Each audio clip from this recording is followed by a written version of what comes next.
Good evening, Littleton, and welcome to the Select Board meeting of October 23rd, 2023. I'd like to start our meeting with the Pledge of Allegiance. Mr. Clerk, can you lead us? I pledge allegiance to the flag of the United States of America and to the republic for which it stands, one nation, under God, indivisible, with liberty and justice for all. Thank you, Mark. Okay, so our agenda tonight, I'll go through it briefly and then get underway. We've got some mail that's going to be read by the town administrator, got some licensing issues at 6:35, not issues, but issuing a one-day liquor license at 6:40-ish. Department Board updates, Elder and Human Services has a couple of nice updates. Town clerk has a demonstration for our electronic voting system. And Disability Commission has some conversation about the ADA compliance of some of our properties, and Conservation Commission is authorizing the town administrator to sign a Mass Trails grant. Item 4 on the agenda is on or around 7 p.m. is a joint select board meeting with Parks and Rec Commission, and 8 o'clock we have public input, members updates, and around 8:10. Select Board, Town Administrator updates, vote to renew lease at the VFW for 1 year through November 30th, 2024, and discussion regarding office hours, Select Board office hours, which we've been trying to maintain. I think Mr. Wilson wanted to discuss that, so perhaps we should postpone that until the next meeting. Not a bad recommendation. I mean, actually, the VFW might be where he's literally the only veteran in foreign wars that sits on the board. That might be something we could table as well. So item number 7 is November 1st special town meeting. We've got an amendment, recommendations, potentially, and assignments. So Gary's not here, so he's going to get a lot of assignments. And then we have minutes be approved on or around 8:50 with adjournment, hopefully before 9 o'clock at 8:55. Mr. Ferrer? Okay. Thank you, Mr. Chair. A few pieces of mail. First is a notice of current openings that are appointed by the Select Board.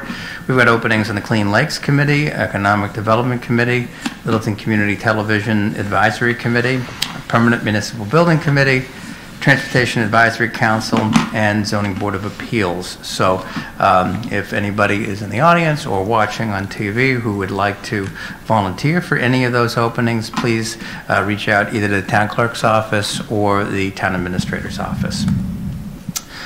One of our regular items, a reminder, if you'd like to receive updates from the town of Littleton, to go online to our website to sign up for notifications, variety of different updates that you can opt into if you're so interested. That includes board updates or any of our other news flashes that we regularly put up to the website that you can also receive. It's a great way to keep updated on town events.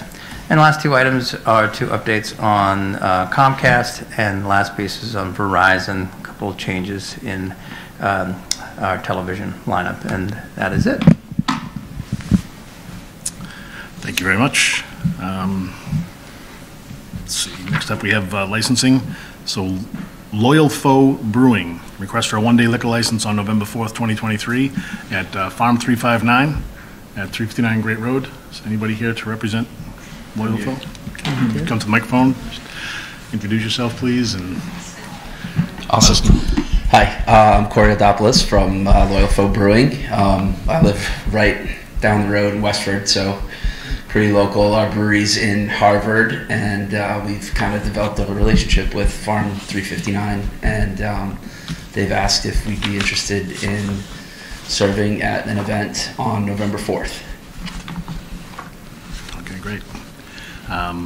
Any questions from anybody from the board? No.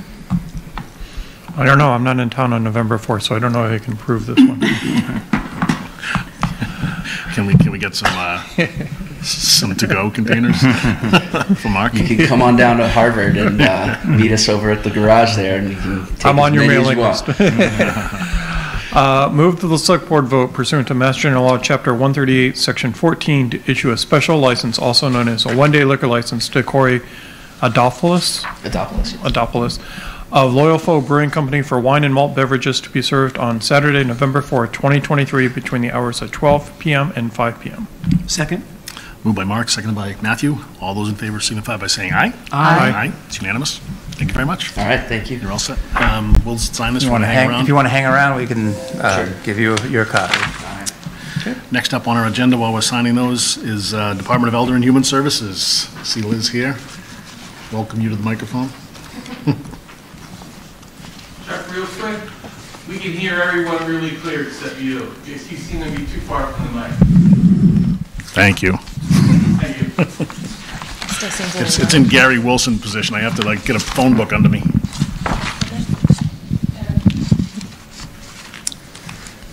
It's all you, Liz. All right, good evening.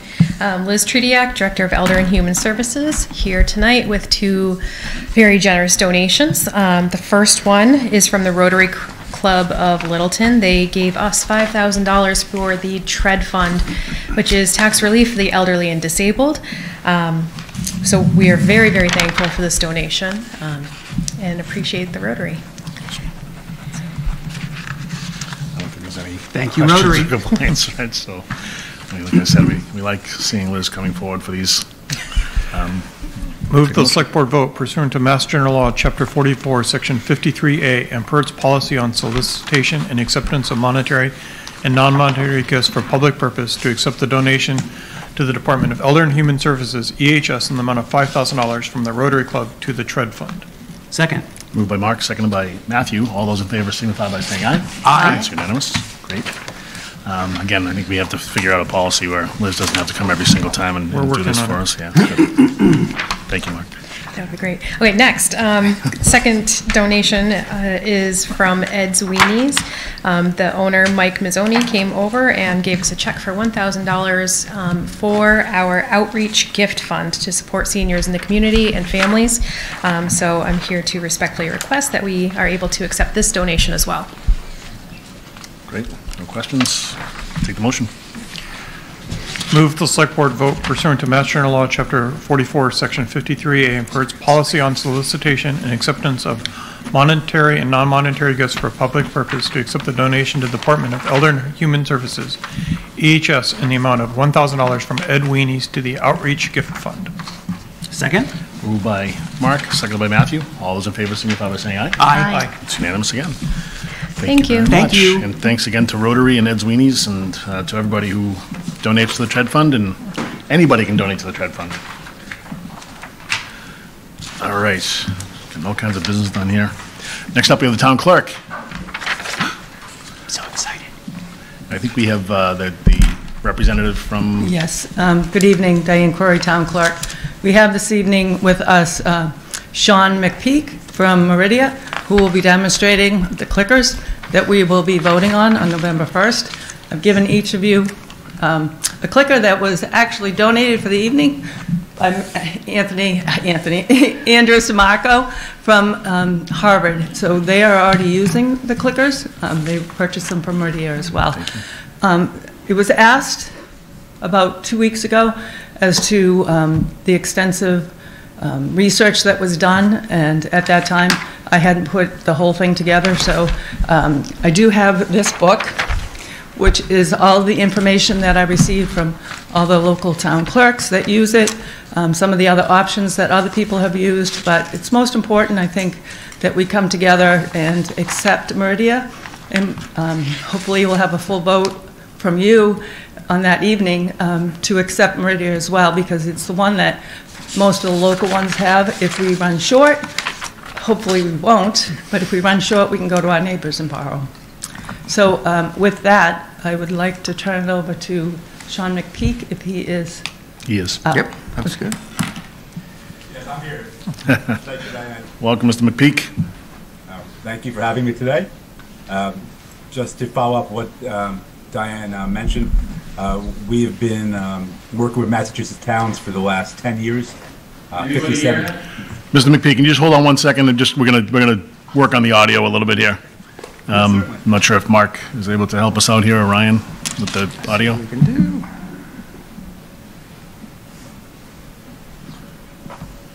We do have some members of the public in the audience, so we just want to make sure they can hear what you're saying as well. Try it now. How about now? Go ahead and try it. Test, can everyone hear me? A little bit better, but It's a little better, but it's not quite there. Do these Let me do, know. do these do volume as well?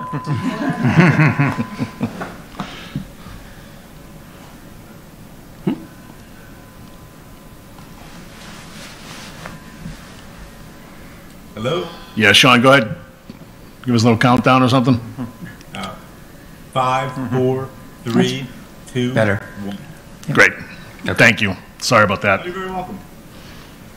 So, to pick up where Diane left off, we are a 50-year-old company. We're located outside of Philadelphia. We work with 57 towns in the Massachusetts area. The neighboring towns that use our system are Harvard, Westford, Groton, Bolton, and Lancaster. So most of the towns surrounding you are using our system during town meetings through electronic voting. The system is designed to replace hand, voice, and paper votes, and it does so using a handheld clicker, which I believe most of you have in front of you. And what I can do is give you a quick demonstration. Unfortunately, since I'm not in the room with you, I can't allow the clickers you have to work, but I can demonstrate how it works for you. If I may, I'm going to share my screen, just give you a little demonstration how it works. Sure. Give me 1 second.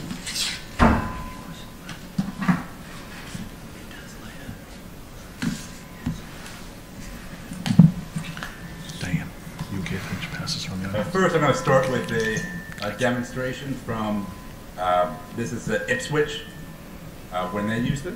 And they're going to just give a quick introduction to the system and just show you how it works during a live town meeting. All those in favor, please press the green button, and those opposed, press the red button. This is a 2/3. I'm sorry, this is a simple majority vote. And I'm going to close the voting in 10 seconds. Not quite as quick as our counters, but that's cool. it is cool. It's like American Idol. It is. Okay, I declare that passes by 2/3 vote, 397-24. So we couldn't see the numbers. I assume that none of the yes or no votes are tallied until the voting is closed. Just the total number.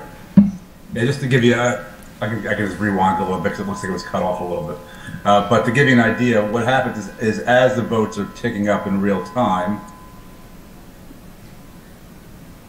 This is a 2/3. You only see the total. I'm sorry, this is And then the number of yeses, number of noes is hidden until the moderator will close the vote. 10 Got it. seconds.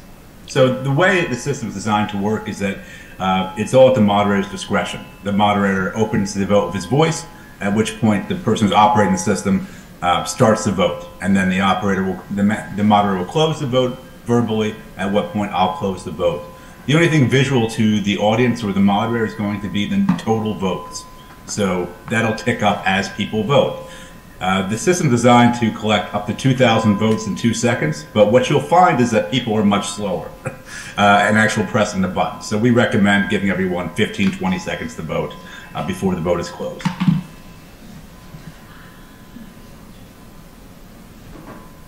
And I can show you a real vote right now using the system. Give me 1 second. But I'm not sure what you can see on your screen, so if it's cut off, just let me know and I can make it a little smaller. If I'm going to vote now, I've got keypads in front of me that allow me to click on them. But this is an article from Mashpee's town meeting. It's Article 2 to see if the town will vote to amend the zoning bylaws. When the moderator says opens the vote, I'll open the vote. And then I'll simply be pressing buttons on my keypads. You'll see that click up from 3 to 5. I've got 10 keypads in front of me. Or 8. And then when I close the vote, you'll see the number of yeses and numbers and noes.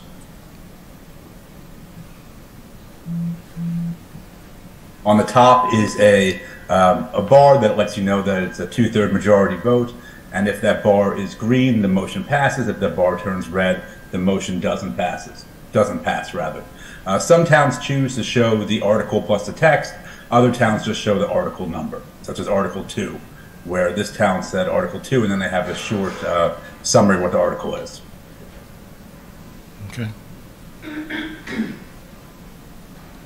The clickers themselves are typically handed out at the door as people come in and they prove that they are a voting member. They prove their residency. They're then handed a clicker. The clickers are stored in soft shell carrying cases. Each case holds 50 clickers, so depending on how many volunteers you have, they can get a couple boxes each and distribute them. Then when people come into the room, we generally have a couple of test questions. The ones that we used for Mashpee last week were, do you believe the Patriots will be in the playoffs this year? And I believe there was one other one. But generally a fluff question doesn't matter, get people just to understand the technology. And then you go right into the main motions of the warrant, waive the reading of the warrant, or Article 1, Article 2, whatever it happens to be on the warrant's agenda. And I'm assuming that this technology, you had 10 clickers in front of you, and if you had clicker number 7 in front of you and you hit yes twice, it's gated, so it's only allowed to tally one vote? Yeah, that's a great point, yeah. So it allows you to change your vote. So you can press one for yes. The 1 will show up on the display screen of the device. And then that 1 vote goes to a receiver, and the receiver is what collects the votes from the keypads. And then the receiver sends a second message back to the keypad that says, your vote's been received. So I'll say OK on the display screen. So individual voters will have a display that'll show not only just what they voted, but that it was received by a receiver via OK. Then should they press 2, the 2 will overwrite the first response. So you can change your mind as long as the vote is open, but you can't stuff the ballot box, if you will, by pressing 1 100 times. Thank you. You're very welcome. Any questions? What happens with amendments? The amendments can be entered in as quickly as you type. Each article, there's a button to duplicate. What I can show you over here, I'll pull this over. This is the operator screen. And I'm going to turn off projector view so that everything happens on one screen here. But this is the article. So you can import the article, you can copy and paste, or the warrant, you can copy and paste. But this is Mashpee's warrant, and we got into our system. So each one of these lines represents a different article number. If I wanted to duplicate an article or do an amendment, all I would simply do is go to that article. Here's Article 3. I would duplicate it. And I can just go ahead and, yes, here's a duplicate button. I would duplicate it, and then I would edit. So I can just do Article 3, amendment, and then vote now. Open the vote, and it's really as quickly as I can type, I can go into an amendment. And of course, I could actually write the amendment if you wanted to. But that's how quickly you can do an amendment. You can do move the question or call the question. You can do a motion to reconsider. Anything you want can quickly be typed in. So as quickly as you can type, you can move on, and you can either just enter a new agenda item at the top where it says enter agenda item, or you can duplicate other agenda items that are already in the agenda. So it's very quick to handle motions and on-the-fly questions. And what about the consent agenda? What do we do for that? For a consent agenda, it's typically just a variety of articles that are lumped together into one vote. So in that case, we would just write on top consent agenda, or we do a consent agenda Article 3, 6, 8, 12, 15. So you don't tick off to the left of each article? Individually, you can do that as well.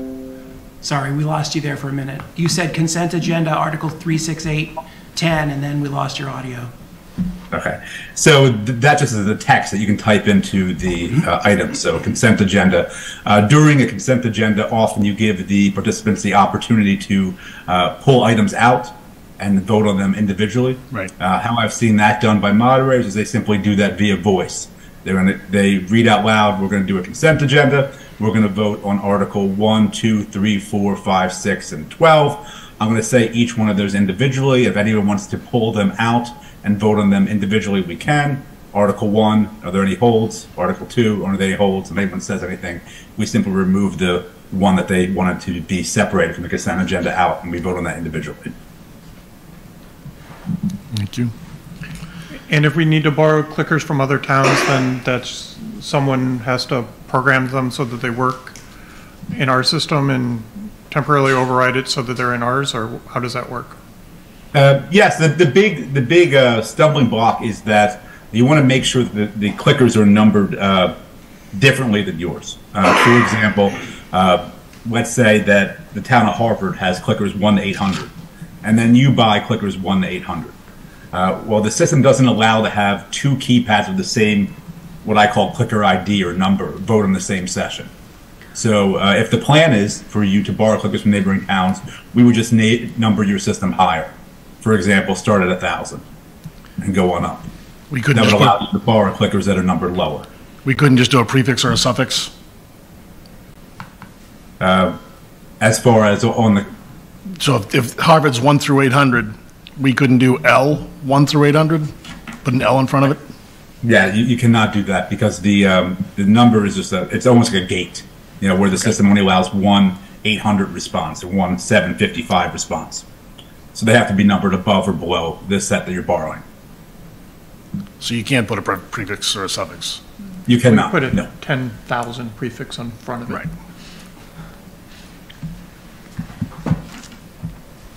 Okay. Cool. Any other questions? No. Will we be able to know sort of in real time how many clickers we've handed out per meeting so that we know when to open and when to close a vote, for example? Yeah, you will. Typically, there's a couple ways to do it, but the people handing them out to administration will know how many people are in the town meeting. There's a function, I don't know if you use poll pads in your town, No. but poll pads is a real-time numbering where it lets you know how many people are in the meeting. You can also do it by simply counting how many clickers are out of the box. You can also do a roll call vote where you ask everyone to vote and establish a baseline. That's often done during the test questions. And what happens so often during town meetings is people come and go based on important articles. So if Article 3 is something that a lot of people care about, and we move past Article 3 and 2/3 of the audience leaves, it's hard to get a real count of who's left. So if I may, Mr. Chairman. Sure, of course. So when we do a count anyways during town meeting, we don't know how many people are there. We do, when we're doing the paper counts, we try to take a count as to how many people are there and who's voting and all of that. And then we would have kind of a baseline number. So if there was, sorry. Yeah. So if there was like 300 people that checked in, and we knew that only because right now we're counting it by paper. Mm-hmm. So we would know that in that fashion. Okay. But if people leave, we don't know that. Sure. So. How often do the You clickers? can always get a count of how many people are there based on how many clickers are handed out versus how many clickers are returned. So we have a general idea of how many people are in the meeting, and you're going to have a vote count on every question to see how many people responded to that question. How many clickers walk after a town meeting typically? I mean, we hand Very out little. 500 and we expect to get back 500, but I assume we don't. You may not. For example, the town of Westwood just did a vote, over the school vote. They had 1,250 clickers that were handed out. There were 4 exits from the football field where they did the town meeting, and we got every clicker back but 1. So some do walk away, typically a moderator giving a public announcement from the stage saying, hey, please return them. You put boxes at the end, at each exit when they drop them off in the boxes. Very few tend to walk away. But some do. The replacement cost per clicker is $35 should something walk away, and you need to buy a new one. The clickers themselves have a 3-year warranty, so they're covered for damages or anything of that nature. And how do you, what do you do for security as far as someone trying to send spurious signals or overriding the signals that you send? Yeah, so the first and foremost, the system's a closed system, so it's not integrated into PowerPoint or any of that nature. Secondly, the system is not connected to the internet. So it has no connection to the internet. A lot of towns remove the network card from the computer. Most towns operate the system in airport mode. So it's completely immune from any online threats or distance-based threats or internet attacks. Locally, the receiver is what's called a close range or a short range closed circuit receiver, so it only operates within the meeting room itself. So an attacker would have to be inside your meeting room with some significant technology. But additionally, we protect the communication by changing we use something called dynamic session ID, which changes every couple milliseconds, so that each communication from the clickers and the base changes, so someone can't just replicate it by capturing it once and try to feed information into our system. Okay, thank you. Down that same security line, have you seen any other communities that have put some sort of a system in place that keeps the clickers out of non-registered voters that are at the meeting? We kind of sequester them in one little area of the bleachers now. But that's actually common. So it's a combination of sequestering and not handing them the clickers on registration. That's typically the method of keeping it out of their hands. Yeah, I'm not thinking that your people are going to put them in someone else's hands. But when you check in and they cross your name off, then you get a clicker. Yeah. I've also seen some towns, they will write down the person's name, who has what clicker, solely for security purposes. So if that clicker walks away, they'll be able to track down who had that clicker number. Our system doesn't keep that information within it, so our system will never know who's holding what clicker. But for track it down, and I had one town clerk called them the clicker police. If you don't return your clicker, the clicker police will come and get you. Another person said that if you cross Main Street, there will be an ink packet that'll explode in your pocket. All that's fictitious, of course. There isn't an ink packet or anything like that that helps you track it down. Just simply, you'll know what keypad IDs are missing if some do walk away. What is then our system has the ability to block that clicker ID moving forward. So if someone does successfully take a clicker and then tries to bring it back to the next town meeting and has two, the previous one wouldn't work. What is the range of them? I mean, if we had overflow where we couldn't fit everyone in one room, we had to fit like the gym and the cafeteria, what happens? Yeah, so the range of the clickers is 600 feet, so 600 by 600 square feet. So it's a very significant range. If you're thinking 600 feet, you're talking, two football fields in either direction. But the receiver and the keypad votes don't go through cinder block walls or brick walls easily, which is the construction material of most schools. So it depends on how close the cafeteria is to the gymnasium. Okay. But it looks like in our quote there was an extra receiver. Yes. Yeah. And was that certainly would that be for the cafetorium at the middle school, or would you have both in the gym? I believe we would only have one in the gym, and then if we needed the second one, it would be in the cafeteria. Correct? Yeah. That's correct. Well, what happens is if you choose to move forward with our system, we come up to your first event and we'll operate the system for you. But we'll also go over best practices. So once I see the two rooms, we can tell you where the best places to put the receiver, if you need two receivers, or if there's ways to only use one. The reason there's a second receiver in your quote isn't for a second location, even though that would work, but it's for a meeting backup. So should anything happen live during the meeting to the first receiver, such as a clumsy townsperson knock it over or something of that nature, you'll have a backup so the meeting wouldn't have to be called off, or another voting method would have to be utilized. Sean, that 600 feet is with the extended range receiver booster thing It that is. where you have Yeah, so included in the it's a pretty significant range. We've operated on a single receiver in airport runways in Sterling. They had during COVID, we had some ridiculous places where we had to run town meetings, with the 6 feet of separation and the number of people. We voted in cars in Sterling and an airport, so it had a pretty significant coverage. But it'll easily cover a gym, easily cover a cafeteria. It just depends on how close the two buildings are, the two rooms are, and what material the walls are between them. Okay. Great. Sean, thank you very much. We'll let you get back to the Phillies game. We were losing when I turned it off. I don't know what the score is now. But thank you so much. I appreciate you having me at your meeting. And should you have any questions, Diane has all my information. Feel free to shoot me a message or give me a call. Sean, hang on one second. Mr. Chairman, we can ask no question. Mr. McPeak, if you could, McPeak, I'm sorry, if you could hang on one second, we've got some folks in the audience that have a couple of questions. Yes, certainly. All right. Please come to the microphone, Mr. Sanders.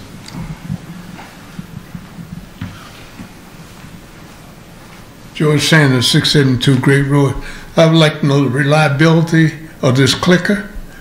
What is it powered with? And how do we know how long it will last in terms of a night?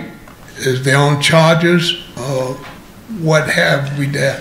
And as far as the clickers being dished out, I think that if you check a person off as a voter, I think at that particular time you could give them the clicker, and whether or not they would have to turn the clicker in if they go to the bathroom as far as we go here. The batteries are similar to you'd have in your remote for your vehicle. They're S2032s, I think. CR2032s. They're battery 2032s. Yeah. They have a battery life of somewhere between 3 and 5 years.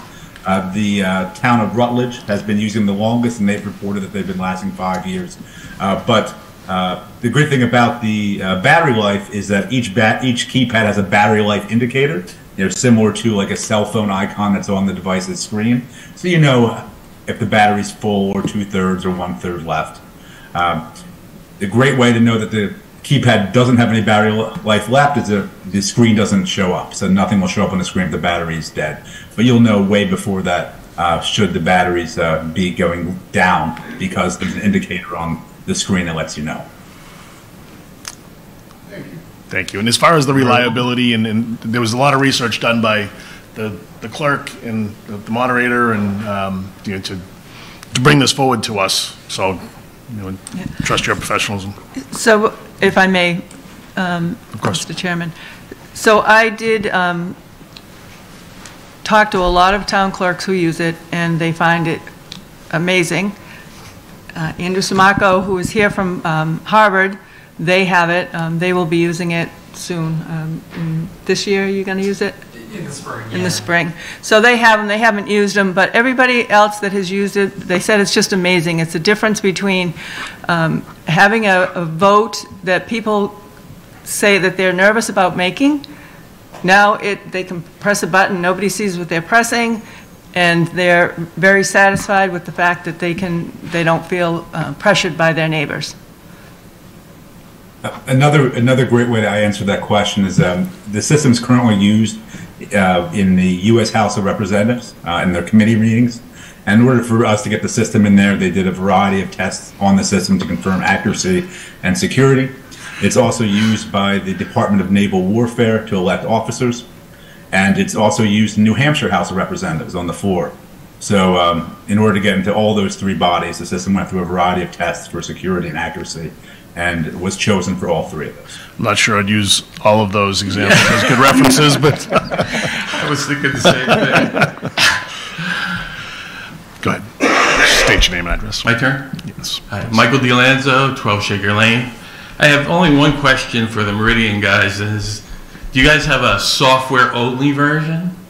i.e., an app that we could use these as our clickers? We do. Currently, the House of Representatives does not allow for internet-based voting. Yeah, well, understand that. But so you guys have an app? What's the name of the app? Your volume cut out, Sean. We're probably at the 18-minute mark. Yeah. All right, and actually, all my questions are really for Dan. Go ahead. About reviewing apps versus hardware. How much did you look into using a software app? I did not look into that. Okay. I looked into the 4 different groups that use the clickers based on, the information that was given to me from the Mass Town Clerks Association. Got it. 351 cities and towns that are using, probably 50% are using a clicker and find it amazing. So that's the reason we were But looking at it. if you used mobile devices in an app, we have no control over that, though. Yeah. What's that? We can't control that. Yeah, you can. No, it's not allowed by the state. It's not allowed by the state. That's Not correct. currently. Oh, okay. Well, that answers all my questions then, because I think that, this is old technology and we're moving in a whole different direction. I mean, even you guys had like a barcode tonight. You're doing pushes. The town's doing pushes. These are great. This is great changes. I like seeing that. And I thought, we'd be more connected. And your email address, your code number that you have for your land, for your property. That would be your login, and you'd be only one post. It could be secure, it could be anonymous. I only looked at the apps for 5 minutes, and there's a lot of advantages. The whole thing about voting in in cars in a big lot, everyone can vote at home via Zoom, and they're locked out. Well, So- unfortunately, in the Commonwealth of Massachusetts, it's- open town meeting, you have to be present in order to vote. So that's the other thing. Okay. People couldn't log in from home. So All right, even in the pandemic, you couldn't do it. no, we were outside. Okay. All right. All right. It just seems, I looked at some of the apps. They answered a lot of the questions that you guys had. And they were All right. 1/20th the cost. Thank you very much. Appreciate your research and your input. I have one other kind of question. Do you have people that come up and say afterwards, like, my vote wasn't, how long does it say okay? Do you have people that said that I tried to vote and I couldn't and question the vote that way? How often is that? The keypad will show the words "okay" until another vote is started, or 10 minutes goes by. Okay, so in your experience, people don't come up and say, I tried to vote and I couldn't, it didn't say, and want to reopen the vote? That's correct. I haven't had anyone who says it. My system has a record of keypad IDs, so I could, if there was a question of if someone voted or not, a report can be generated and it can be cross-referenced. Okay. Very good. Yeah. Thanks very much for your time, and good luck to your team. Thank you. Have a great evening. You too. Thank you. All right, next up, item 3D. Don't see John here. Ryan, you going to cover Veterans Day? Our next item up is 7D, which is Veteran Services request for Veterans Day activities. So John had reached out to us specifically that putting a request to the board that Stevens Street be closed to traffic in order to assemble an honor guard. And then the other piece is asking if one of the select board members can speak at the Veterans Day ceremony. As you mentioned, the chair's not here, and he is a veteran of foreign war, so maybe he could speak if you want to volunteer him. He has done a good job in the past. He has. So basically just a simple request of the board. The motion here is to basically just close Stevens Street and, again, request that one of the select board members speak at the Veterans Day event. I'm sure he's watching, so I'm not going to volunteer him, but I think that it would be appropriate for him as the chair and as a veteran to be our speaker. Anybody have any opposition to that? None. As long as he's willing to do it. Okay. I had just two questions. Do we know when the street will likely be reopened, and do we need any police detail work or someone The there? police are already, have already been notified and are aware of this, so this is, I think it'll be only an hour. Okay. Just for the ceremony. Yeah, I assumed it was a short period of time, but people should know roughly when it will be reopened, so. Sure. Ready for the motion? Move the select board vote to approve the Veterans Agent request to close Stevens Street for Veterans Day ceremony on the Littleton Commons, scheduled for 11 a.m. on Saturday, November 11, 2023. Second? Moved by Mark, seconded by Matthew. All those in favor signify by saying aye. Aye. Aye, it's unanimous. Thank you very much. Okay, next up, we've got the discussion regarding the disability request for funding for ADA compliance based upon the survey that was done. Yep.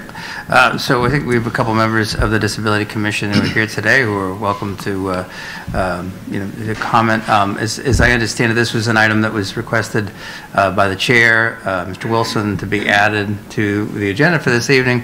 And so the basic request is to begin to look at the funding for an ADA survey of town property. So I think this is looking specifically for municipal buildings. This is something that I've talked about with Diane in the past, and not really a new thing for us. We haven't really done a full inventory. There are organizations that will do that for us. I think the thing that Diane and I talked about was to look at what something like this might cost. We also have some potential opportunities through grants that have been given to us through the Collins Center, potentially to look at that. So I think Diane and I in our conversations discussed looking at that as an alternative, and then probably coming back to you as part of maybe the capital budget process or as a warrant article if we needed supplemental funding to exercise that request. But I think it's fine, moving forward with it. It's just a question of finding, again, how we would go about doing that, whether it be through an existing grant, which I know we're eligible for, which may fall under this category, or alternatively, if we need to go through funding this through the fiscal year 25 budget process. So I don't know, Diane, if you had anything you wanted to follow up on that. Thank you. So basically, we had a meeting. We've talked about this. This actually started, I want to say, 2 years ago, and we really have kind of kept putting it on the back burner, because of fiscal constraints and because we just didn't know what direction we wanted to go in. At this point in time, we're really, in speaking with Ryan, there is grants. That's what we'd like to do, start looking at the grants. And we have a listing of all town-owned property.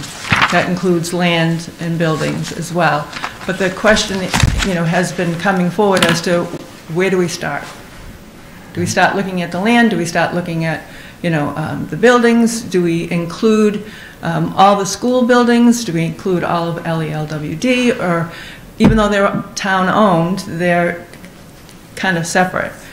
So we're still looking at the feasibility as to what direction we really need to go to. But as Ryan said, we had talked with Collins about a year ago, and at that point in time, it was about $35,000 our side to get started.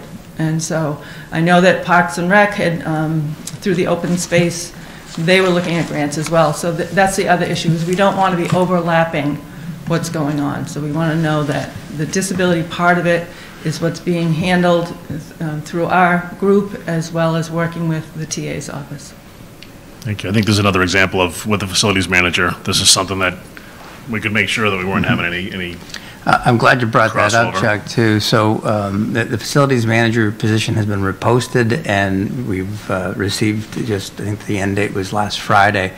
So we're starting to look at that. So there's a very logical task for the facilities director to potentially take on. So yeah, you're absolutely right. That's part of one of the reasons why we haven't necessarily moved as fast toward this, because you have to have somebody to be able to hand it to. Right. So very good point. And I think what we could probably commit to you between Diane and myself, that we'll come back to you with some thoughts about how we might be going to fund this. So. Thank you. Yeah. Mr. Sanders, I'll get to you as soon as I just Okay. the rest of the board. my question is around some of the buildings in town we know aren't accessible. Like, it would have made sense to survey the old library. Does it make sense to survey Shaker Lane if that's going to get replaced in 3 years? Or even in Town Hall, I think we all know that there's absolutely going to be issues that are found. Like, what's the value in spending a lot of money on finding all the things that are wrong with Town Hall? Mm-hmm. Maybe there is some, I don't, Well, if I may, so we look at things in a broader perspective in the sense that we're not going to cut off this piece just because in 10 years we may no longer have it. So if you do a certain percentage of renewals on a building, then you have to go to ADA, and that all has to happen. So if you already have the information in hand stating that at the town hall, you need all of this to come up to ADA compliance, or go to the old library and say all of this needs to happen in order for it to be in compliance, you'd have that information. So a feasibility study wouldn't be needed because it's been done. And we would be in that building for quite some time. I don't see us going anywhere anytime soon. So I believe that, it's important that every resident in this town, and even people that come from outside of town, are able to realize that everything that is available is ADA compliant, and they're able to get into all of our buildings. It's a shame that we have all these beautiful pathways, and not all of them are ADA accessible. So, why is that fair? We spend all this money, all these townspeople's monies, and persons that have disabilities can't use them. So I think that we really, in the long run, doing it, piece by piece doesn't really make sense, but getting the broadest array of information is probably the best. And eventually, within 5 years, we're going to be required to do this. Yeah. So it's not something that's, just going to go away. We have to be in compliance, and that information would be up on the website, and everybody would be able to see it based on the state information. Thank you. Thanks, Diane. Is ADA compliance the goal? Because I thought ADA compliance was a lower level. It isn't a lower level. I mean, you look at AAB for buildings and things like that. Massachusetts uses AAB. As far as our our pathways and stuff, it still falls under the ADA, regardless of whether we bring it up a level to AAB or what we're looking at. Massachusetts is a lot further ahead than a lot of states. But if we're not even ADA compliant, how are we going to be AAB compliant? Well, yeah, I agree with that part, but I was just wanting to make sure that we're not doing the survey to make sure we're at just the minimum. Yeah, no. There's too many people that we need to be able to reach out to and be able to help. I think there's definitely a good argument for us making sure that we do have in the 25 budget something earmarked that can go into some sort of stabilization or revolving fund or something, so that we can tap into that when we find out what the highest need is, and we can start using it for that. I think that's something Diane and I can work on for the FY25 budget process. So, any other questions or comments, Karen? So you had mentioned the Collins Center. Is that one of the three? It's a two, yeah, one of the two. Yeah, that's right. Okay, and we've got the other one already. Right. So that would be our second out of two. Correct, potentially, yes. I would say that it goes beyond town buildings, and I mean, we have all these sidewalks in towns, and we should make sure they're up to code as well, because I question whether they all are or not, right? And it's not saying that we can fix them all immediately, but we should have an idea what the status of everything is and know where to invest our money. So. Yeah, I've made that comment about the sidewalks. We have new developments that are going in where mailboxes, I mean, you have to have 36 inches to get a carriage or a wheelchair by, and well, we have sidewalks just going there's a mailbox in the middle of the sidewalk, so you can't get anything by. We have our telephone poles that are right on the edge, and the sidewalks don't widen, things like that. So I think the survey is very important. I just think we need to make sure that we're not doing the minimum. Agreed. Mr. Sanders, as a member of this committee. Yeah, George Sanders, Vice Chair on the Disability Commission. One of the things I wanted to point out was that last year, the state, the Massachusetts Office of Disability, they gave $4.4 million to 40 communities. And of course, Littleton was not one of them. So they're giving grants to communities based on the fact that you can come into them and tell them, we need a system with this or that, and we're able to present that to them and show them where we're at. So that's why it's important to have the survey done. And the other thing that I spoke with the chairman of the board here with regards to the fact that we know that Park and Recs was doing a survey for their grant, is for what, renewal of 7 years or 5 years, they were doing their grant? Oh, you're talking about our open space and recreation? Yeah, so we was wanting to make sure that if we could get what they have claimed in their survey, that would be something that this survey we're asking wouldn't have to look at that, because we already have that data on that. Yeah. So I just wanted to let you know that. Thank you. Thank you.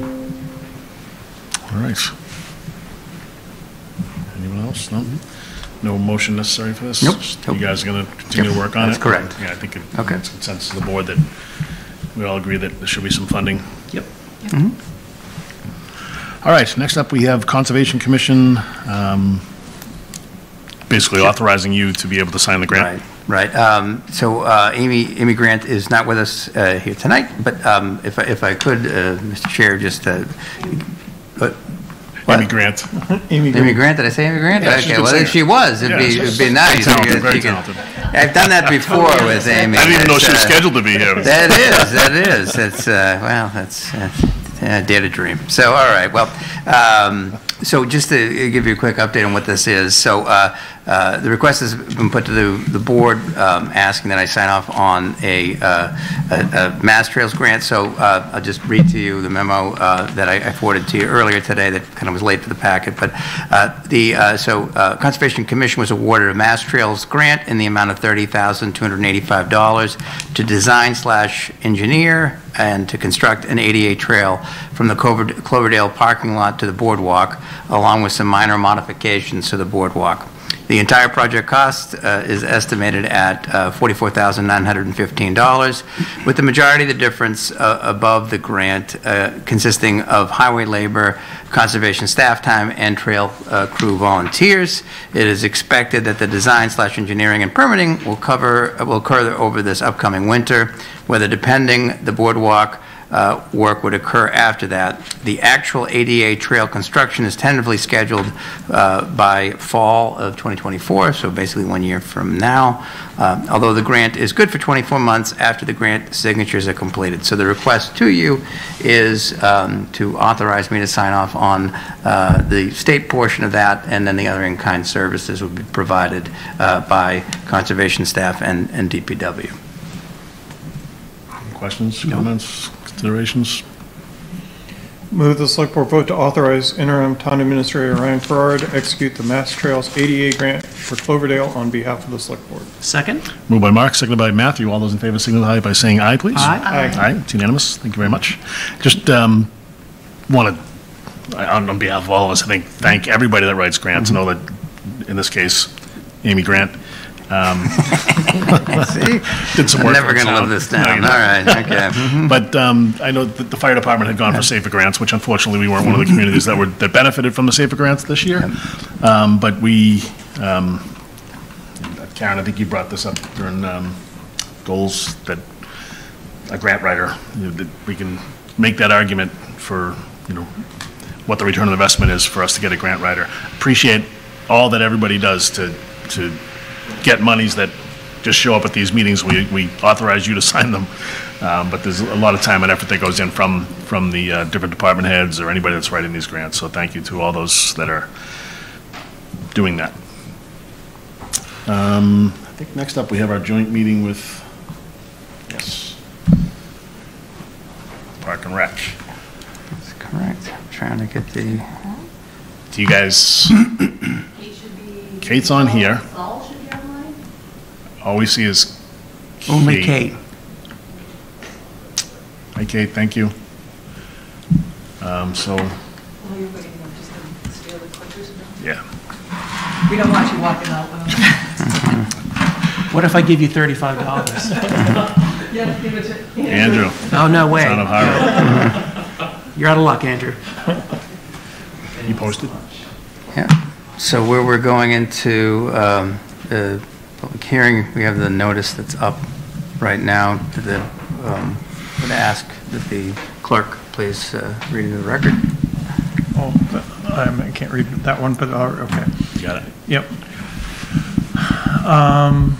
The Select Board and the remaining members of the Park and Rec Commission will meet jointly on Monday, October 23rd, 2023 at 7 p.m. in the Sturts Room at the Ribbon Hoard Library, 35 Shattuck Street, Littleton, Mass.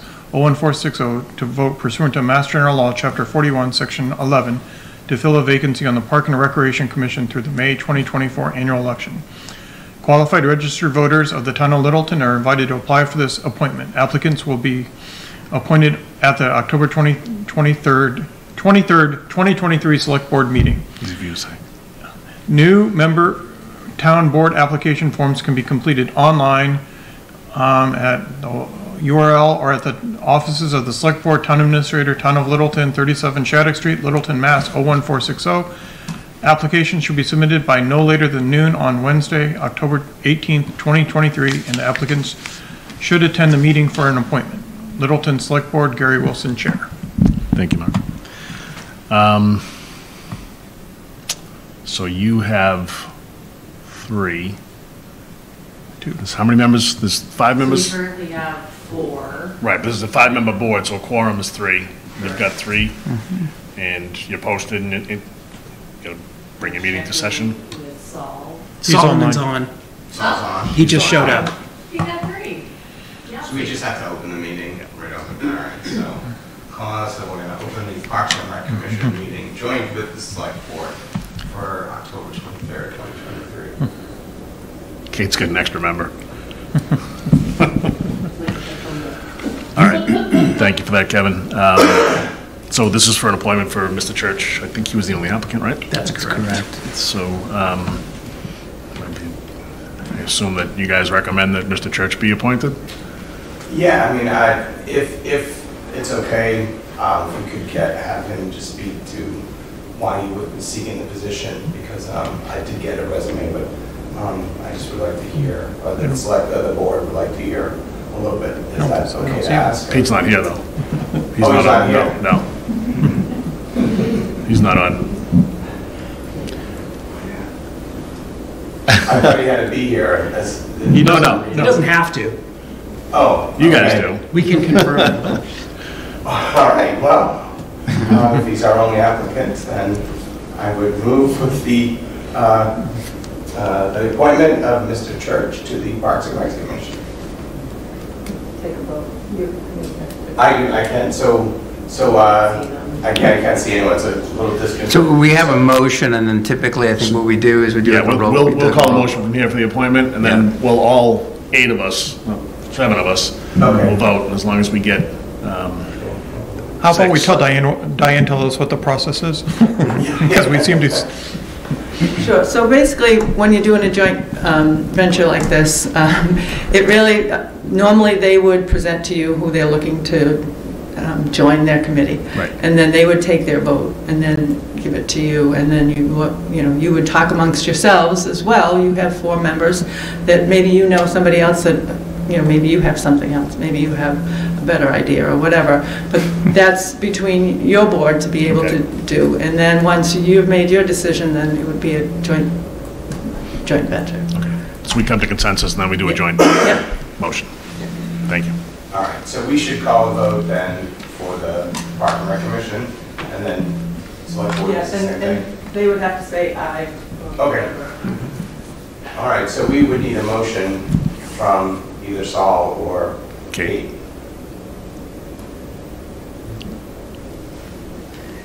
So I can make a motion to elect Appoint. Or appoint, thank you. Mr. Church, is that his name? Yes. Yes. So I'll make a motion to appoint Mr. Church to the Parks and Rec Commission Through May of 2024. through May of 2024. Thank you. All right, all in favor? You have to do roll call. You have to do a roll call. So they're on Okay. Zoom. So, Kate, Yes. Saul, Yes. and Kevin is a yes. Okay, so thank you very much. Any discussion? I think some of us are familiar with Mr. Church. He served with me on the library trustees for 3 years, and it was great to work with there, so. And Based it's on his great to see him. application, he seems qualified. And so- yeah. He was at one of the open space and planning meetings, and I actually talked to him there about this vacancy, so, and he was very excited to apply for it, so. Great. That's great.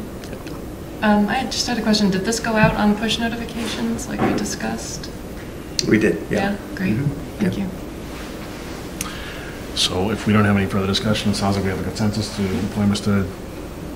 Church. So I'll take a motion for all 7 of us. We'll do a roll call vote since we're on Zoom. Move the Select Board and Park and Rec Commission vote to appoint, Peter. move the Church. Select Board and Park and Rec Commission vote pursuant to Mass General Law, Chapter 41, Section 11, to vote to appoint Peter Church to fill the vacancy in the Park and Rec Commissioners through the May 2024 annual town election. And I'll second. Okay, a motion been made by Mark, seconded by Matthew, and we're going to do a roll call vote. We'll start, Mr. Matrano? Yep. Kate? Yes. Solomon? Yes. Karen? Yes. Matthew? Yep. Mark? Yes. And chair's in favor.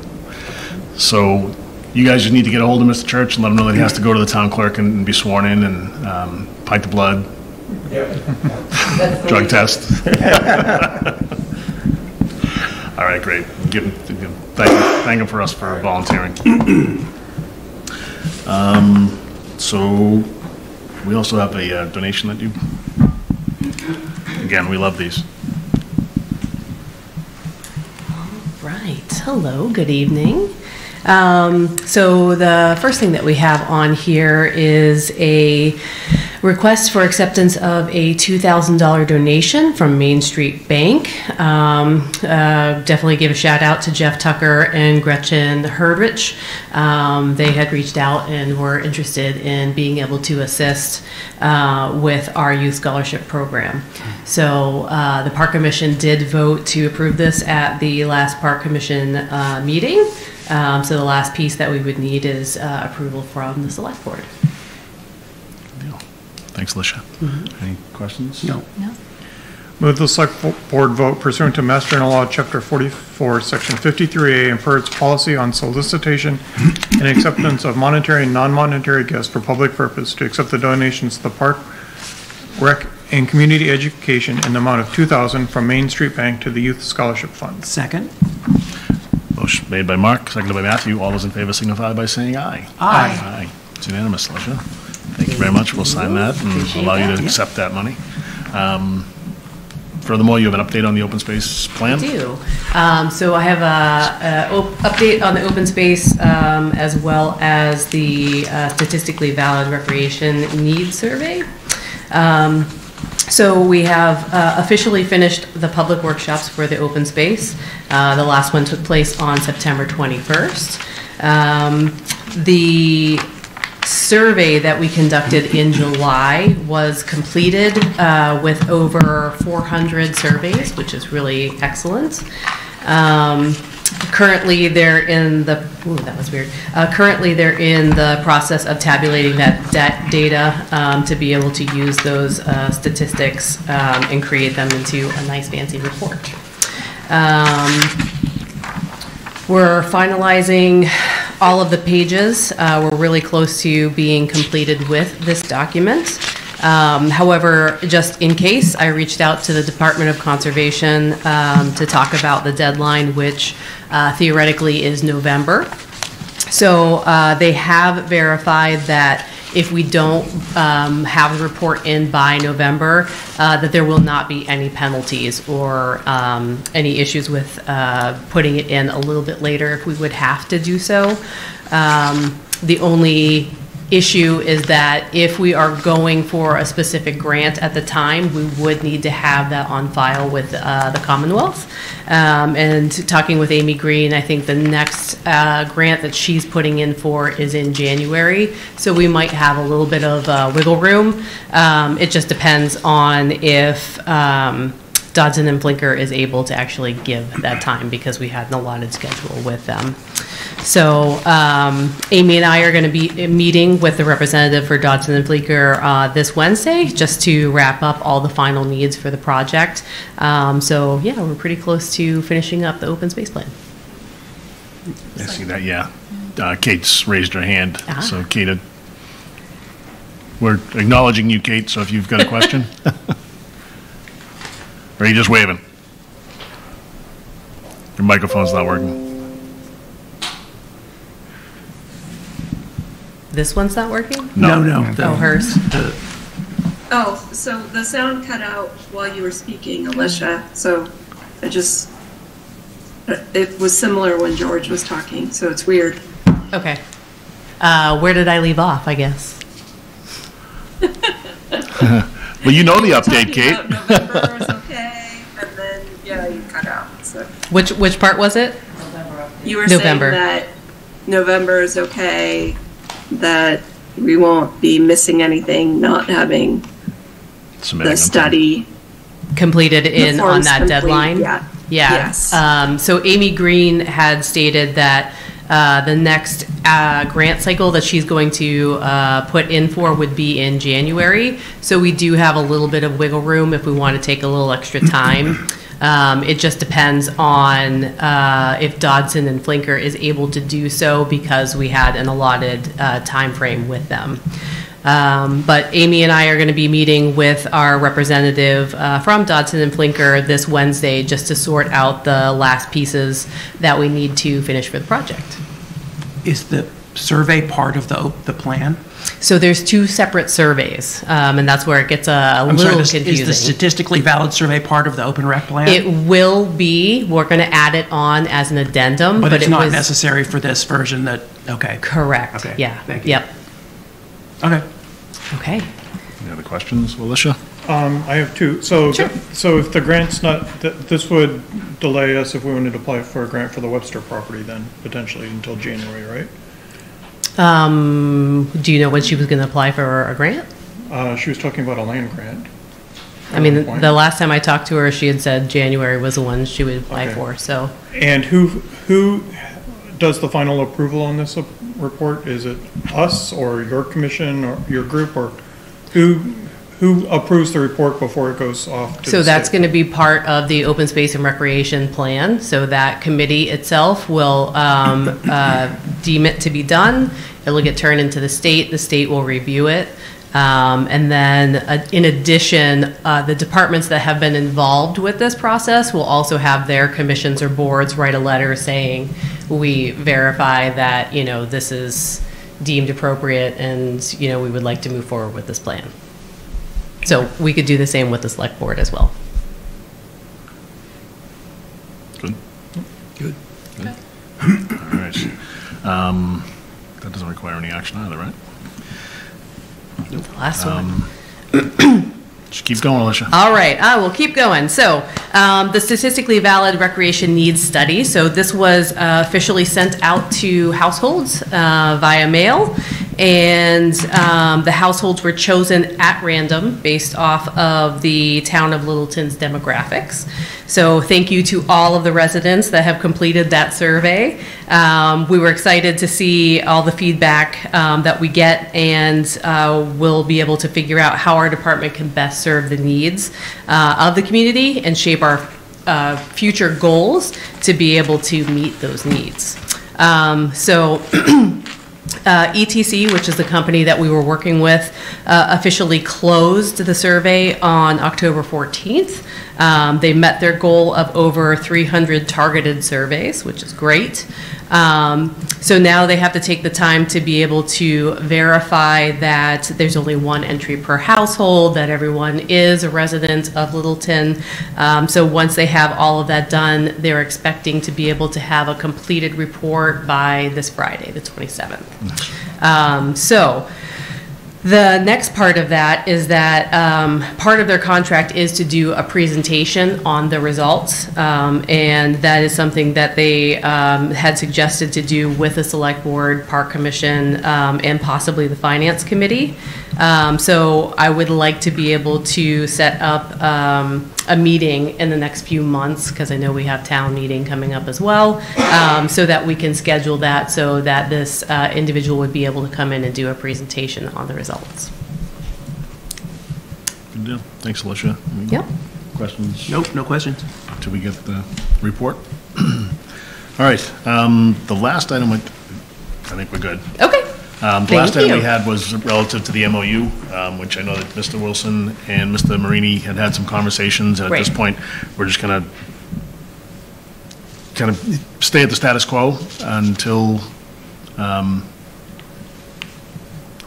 until we get a new town administrator, Gotcha. or we name a town administrator, and we just kind of get input from everybody. You'll have a full sitting board, and we can have a more robust conversation about it. Sounds good. All right. Thank you very much. Thank you.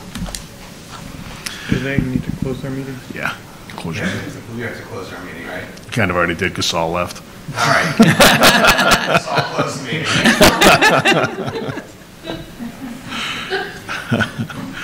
All right. Thank you very much, guys. Appreciate you coming out. Next up, we have public input. So anybody that would like to be heard can come to the microphone. Mr. Sanders?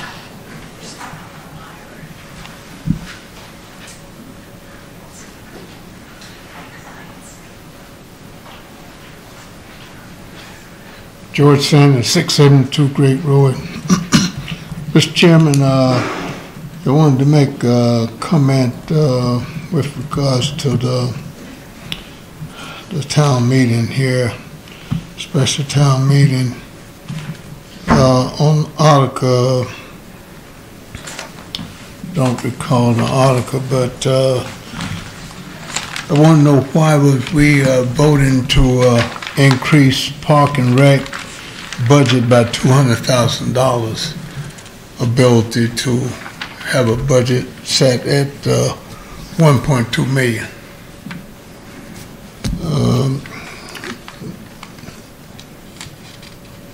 The other thing, Article 12? Right, yeah. That's correct, yeah. Yeah, if I could, Yeah, Mr. please Chair. do. So basically, so this is an amendment of the articles that we had already voted on at the annual Maytown meeting. And so what this is a reflection of how much spending will be taking place in the Parks and Recreation budget during the course of the fiscal year. So really what this is a reflection of Parks and Rec bringing in more revenue, and it's just kind of where we're seeing things going as a trend, George. So it's not necessarily more of an expense, it's just an update to how much they'll be taking in revenue and spending. well, that's on the side of them raising that money. Correct, right, Correct. right. So And not through us, fees, yeah. feeding the budget. Correct. That's right, George. On that, okay. That's right.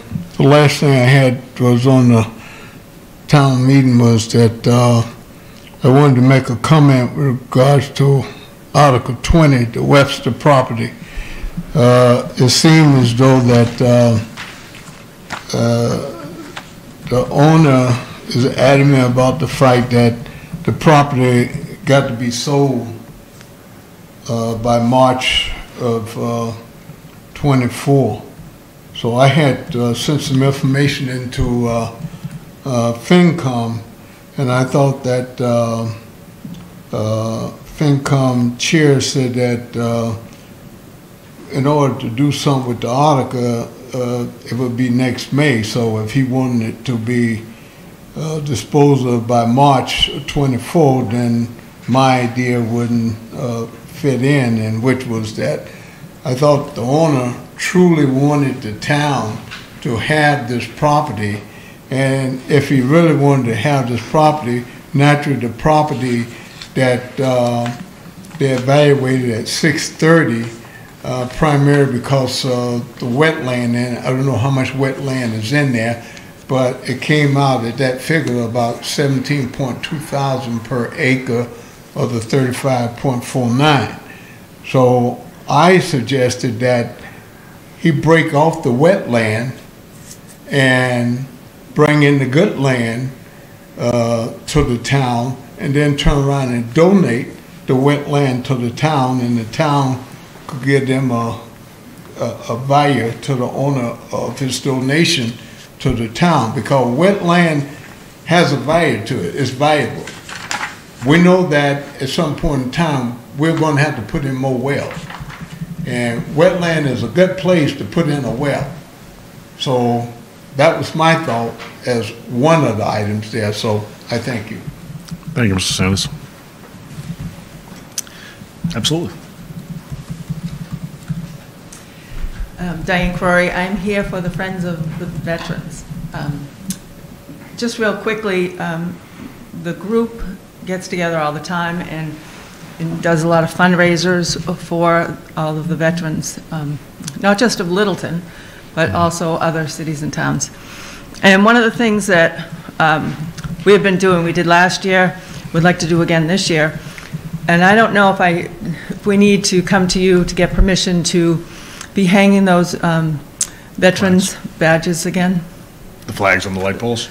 No, the ones that we put, the smaller badges that we put on the tree last year at the Common. And I don't know if it's something that we need permission from you as a board, or if where it's town-owned property, if we can just do it again. Are you talking? What's that? What period of time are you talking about? The day after Thanksgiving until January 2nd. It's the same time frame that we do. I think we may have done it last year, where we actually formally requested the board. So I think we can easily put it on a future warrant. Okay. Yeah. Or not a future yeah. I just was thinking of it, so I thought. I can't imagine we would say no. Oh, right. Yeah. But I think that to do it formally would be the best way to do it, just so we cover that in the event that we were supposed to do something. Okay. No, that's great. Yeah, we wouldn't. Appreciate you bringing it forward. Yeah. No, it's making any holes in the ground or anything. Everything would be on the tree. So. Yeah. Just send it, if you could just send me a reminder down. All right. Yep. I just you want it for right after Thanksgiving, so it's probably going to be at our next meeting. It's fine. Okay. It's fine. Yeah. All right. All right. Thank you. All right. Raj, you good? Tim, good? Mr. Sturts? All right. Member updates. Want to start us off, Mark? Sure. I went to the fire station open house on Saturday, and there was a steady stream of people there. The kids came out in their youth firefighting gear, which was really cute. I thought everyone did a great job, and thanks to the firefighters and the dispatchers for their time and effort in the event. As part of the Affordable Housing Trust, I walked the Durkee Farmhouse that is going to be, I'm not sure if it's donated or the Affordable Housing Trust is buying it really cheap soon, and we're looking to figure out how to mothball the house for the winter and foreseeable future while we work something out and get it on the town insurance. So, and I also wanted to, I mean, there's been a lot of town events in the past couple weeks. I was at the open house at Littleton Common yesterday. Yeah. There was the book sale in the library, the Farm 359 event, the Holiday Bazaar, and I love seeing these events in town, and it's great to see everyone out, and I think we should do more to publicize when these events are happening and let everyone know, because it's great for everyone to get out and support their local community, and it's nice seeing everyone out there. So, great, thanks. A couple updates. Town Administrator Search Committee, we did our first round of interviews and passed 3 candidates forward. We recommended that 3 candidates are interviewed by the Select Board. I believe Ms. Selbrd is confirming with them that they're interested in moving forward, and we'll schedule a interviews with this board and them, one at a time. And on the orchard front, we had a good meeting last week. Was it last week? October 12th. With a number of citizens who showed up who live nearby. So we are in the process of getting a professional appraisal done on the property, just because the last time, on the last RFP, I think there was some debate about value and taxes. So we want to make sure we understand what we have. And I think, Karen, you can speak to the, what are you working, I'm sorry, you're working on? The RFI? The RFI, thank you. That's all. Just another acronym. Yeah, you know. That's all I have. Okay, all right, so I'll jump into the Orchard Committee. It was really well attended, again, as Matthew said. So thanks to everybody who showed up. And the next one is November 8th. And we are going to move forward with an RFI that is broad and hopefully casts a wider net in terms of finding out who's interested in the property and why they're interested, what they would want to do with the property at a high level, how they would want to apply, what sort of funding they have for their ideas, and that will help us understand how to move forward in terms of the solicitation process. You know, if we get, you know, 3 responses and all 3 are about leasing the land, then we know that that probably doesn't make sense to move forward with an RFP for sale, vice versa. Or maybe we get a mixed bag and we'll move forward based on that. But it'll give us some good information to determine next steps. So that was the Orchard Committee. Let's see, Ryan and I today took part in the panel interviews for the Deputy Chief position at the Littleton Fire Department. Strong candidates came forward, and so that was a good process, and I was glad to be a part of it. I toured the Webster property as well on October 19th with a member of the Littleton Conservation Trust. It's informative, and I think that's it. Oh, office hours I held on October 13th. Had some residents come in, so thank you to the folks who showed up, and it was good discussions, broad range of topics. So. Great. Can I ask a question on the working group? Is the plan for the working group to evaluate the responses to the RFI, or are you bringing them back to this board to evaluate the next steps after the RFI? I think our plan was to evaluate the responses for the RFI and bring to you a strategy for issuing an RFP. Okay. Based on the responses for the RFI. I think that makes sense.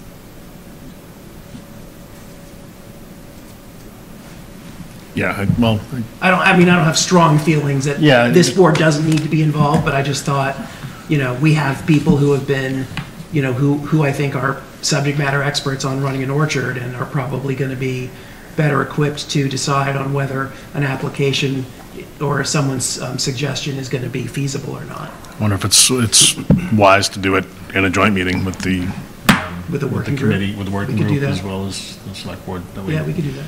It's all done at once. It's not just doing the math. I think we have enough members already. Yeah, I was wondering if like the working group should make recommendations off the RFI and then the select board blesses them as the next step. Because that's what I was thinking. Yeah. Just sort of walk you through it. Let us know what we thought and why, and this is what we think we're going to do next. Yeah, ultimately we have care custody control, so anything we are going to do that, of course, sure, changes the status, we'd have to make that decision. I too went to the fire department for the open house. Was very well attended, and it seems like they were really pushing the cotton candy. I stayed away from the cotton candy. I stayed on the demonstration side of the barn. But just the setup that they had for the kids to, you know, put out the fires in the windows, and they really did a nice job. And they ran into a hiccup, and they immediately pivoted and put another challenge up for the kids. So it was really good to see them, and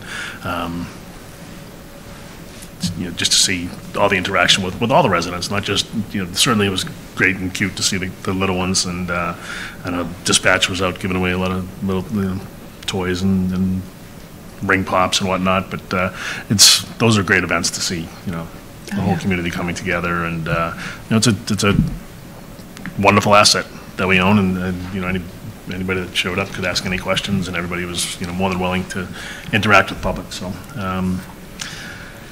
other than that, as far as projects, the SBLC, the Shaker Lane is in the hands of. Sure. You stealing my thunder? Yeah. So when you were talking about the NAGOG ad hoc committee, one of the biggest things that, sorry, I'm here as the town clerk. Yeah, gotcha. One of the biggest things is Matthew and I have been talking, and I've sent out numerous emails to all chairmen of the board, reminding them about meeting minutes. It's the law that we have meeting minutes, and they're forever. And I don't want to feel like the bad guy all the time, always sending out an email after email after email. But you really should, anybody who's out there who's on a board or committee, not just you folks, because you guys are great, but the meeting minutes need to be given to the town clerk's office by the next meeting that you're having. So if you're receiving meeting minutes and you've approved them for tonight, I would normally get them tomorrow. It's just the way that it should be, and that way we can get it up on the website. I have numerous requests all the time for public records requests, and I'm, battling with boards and committees to be able to give them to people that are requesting them. Right. So it's important that anybody out there that's on a board or committee, or any board that you're on, that gets taken care of and kind of gets sent down the line. I think this is a great segue into us. We always talked about doing more of an orientation when new people come on board, and we send them to you to be sworn in, and you give them ethics, and you do the whole onboarding, if you will. But maybe once a year we should, because people that volunteer don't necessarily know how to take municipal minutes, or how to form a motion, and how to run a meeting. That kind of thing. So it might be something good that we do right after elections, or right after we start doing the majority of the appointments. Both times. Yeah, we should almost make it mandatory for any new members. They have to attend one of two within 6 months of joining a board or something like that, just to make sure that we're getting the highest and best out of everybody, and people feel uncomfortable. Oftentimes if they become the clerk, well, what do I have to do? And what do I have to include in the minutes? So maybe we can go through some of that and have some sample minutes and that kind of thing. It would be helpful and beneficial for you, as well as for the public that's looking for the minutes and trying to stay up to date. And you can answer those requests more simply, and then also for the people that are serving and volunteering, so we make it easier for them to do their job. Right. Absolutely. Thanks for bringing that forward. Thank you for yielding the floor. No, that's really all I had, but as far as the Shaker Lane Building Committee, we've submitted it off to the state, and it's a wait and see unless you've heard anything. They've submitted some comments, so I'll be working on that with the committee chair to provide responses back to them. So our goal is to come back for the November 6th meeting, but and a few other questions. Follow up on that, but it's coming along. Excellent. Great. Thanks, Ryan. All right, so next item up is number 6, Select Board and TA updates. As far as the VFW, I personally think I'd rather have Gary here, just because he is the only vet that serves on our board and can speak to this item better than any of us, I think. Yeah. It is something that we put in place a number of years ago, and Gary wasn't on the board then, so if everybody's okay with tabling that until the next meeting. That's fine, yeah. Okay. Office hours. Karen, I don't know if you put this on here, or did Gary put this on? Gary wanted to put it on, right. I think it's just to, and this may be again another thing that we put on to another meeting. I think just how are things going? What are we looking at for schedules? So this was another Gary request, so we might want to put this off to a future. Okay, and this, I can throw a little color at it. We've had conversations in Karen, you said you had a couple people show up at yours. I had one person show up in mine for the last 10 minutes. And I don't know if there's a way to make it, I don't know, how to make it more beneficial, available to people.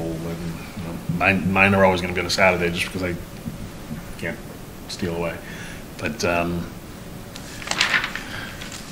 it just, if I'm doing, if once every 5 weeks it's on a Saturday, but everyone else is doing it on a Friday at 1, it's, people aren't going to get into the routine or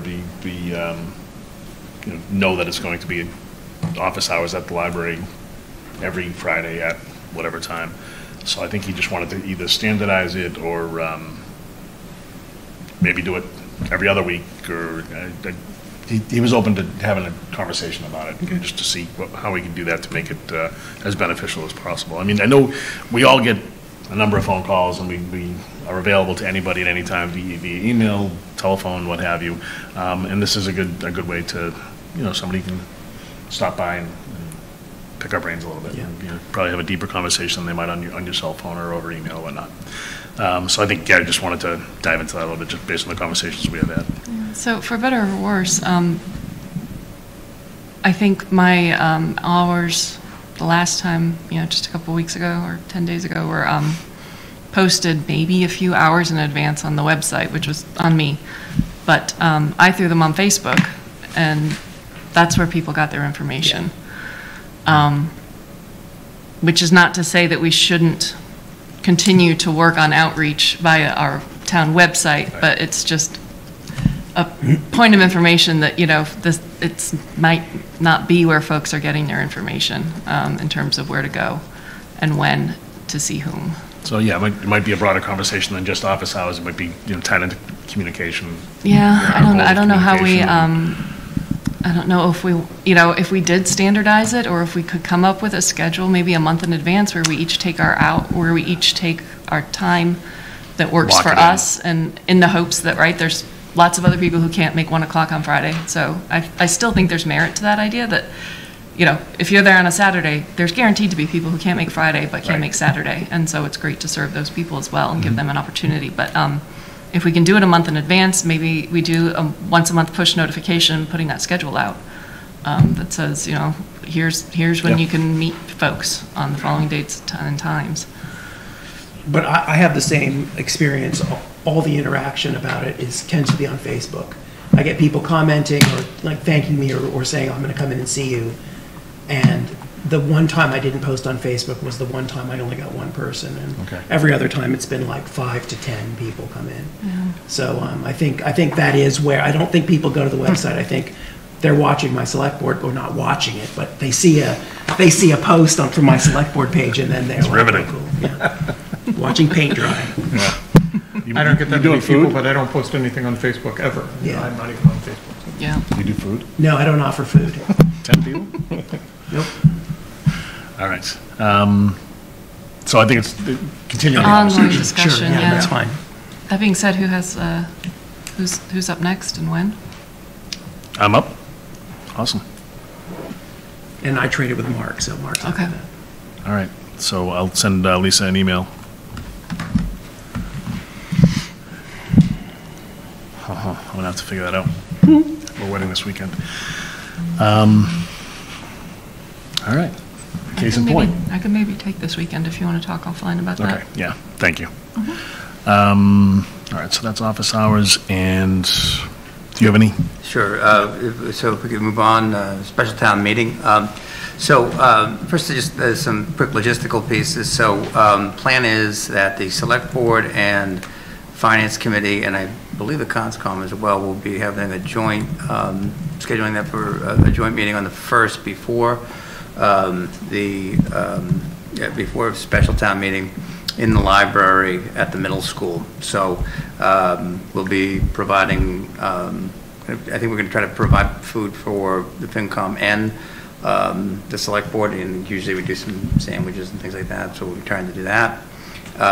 There'd be some things that, that maybe would push off from this meeting to that. That would be the VFW lease potentially, because at the end of the month, we may talk to the chair and see how he wants to handle that, if he wants to talk about it on the November 1st meeting or after that. Then Diane mentioned the notice for was it the pictures of veterans? Is that what it is? Yeah. Trees? So we may, depending on, that's a possible item that we could put on. And then I'm not sure if the FinCom is going to be meeting prior to town meeting. I don't know if they have anything else scheduled, but one of the things you're going to be voting on tonight is to amend Article 2, which is an additional, to reflect an additional bills of prior years. So they might vote on that as well. So anyway, 1 hour before town meeting, you will be fed. Reason to come early, at least on that one. I would also note November 6th is we're scheduling our tax hearing. We're going to be, in prior years, we've done an educational session on one meeting and then a vote at a later meeting. This time we're just, upon conferring with the chair, we're going to consolidate all of that into one meeting, and that's going to take place on November 6th. So we may also be having our TA interviews that night, as Chuck had alluded to. And I think Matthew had provided an update on as well.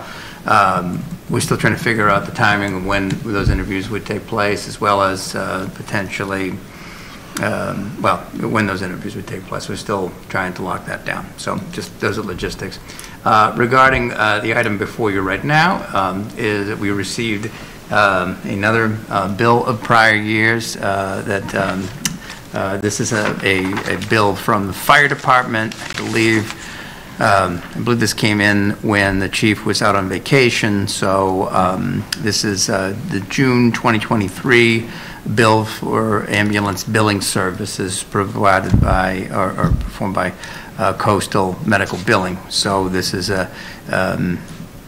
this is an invoice for $1,708.99. So our request to you, because otherwise we need to add this to the list, is to pay it. So we are asking that you then subsequently amend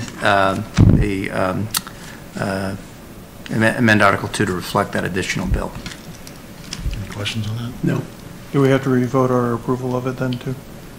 Well, it's redoing the motion. So to amend the motion is the way it's set up. So it should be okay. But you're saying our recommendation? Our recommendation. Sure, you could do that too. We'll get to that as well. Yeah. Okay. Move the select board vote to amend the motion under Article 2, bills of prior years for the November 1st, 2023 special town meeting, subject to approval as to form by town council. Second. Moved by Mark, seconded by Matthew. All those in favor signify by saying aye. Aye. It's unanimous. Thank you. Okay. So, Mr. Chair, the next item, this is something that Mark had requested, and this was to request that the board vote on Article 19, which is the MBTA community zoning bylaw and zoning map amendment. I would note that after we put this on, and I think we can maybe view this as a placeholder because the hearing is scheduled for Thursday. So this may be another item that we could bring forward on the first prior to the meeting. So this is another item, but talking to Mara, and she believes there may be some tweaks to that article. We know we have an amendment handout usually that we provide, and this we already know that amendment handout will have a revised MBTA communities article. So I'm sorry, on the there's going to be a public hearing at the planning board on this article? On Thursday, okay. Right. So to take a vote tonight would be premature at this point. But I think if anything, we just wanted to have a placeholder, talk about it, and talk about what the process would be. If we still want to do this, we would then come forward at our meeting at 6 o'clock before the special town meeting to take a vote on that if we're so inclined to do so. So we don't usually, do we usually recommend planning board articles? Yes. So I actually went back through the past 4 town meetings back to to 2021. I think it's a case by case. I don't think it's we usually.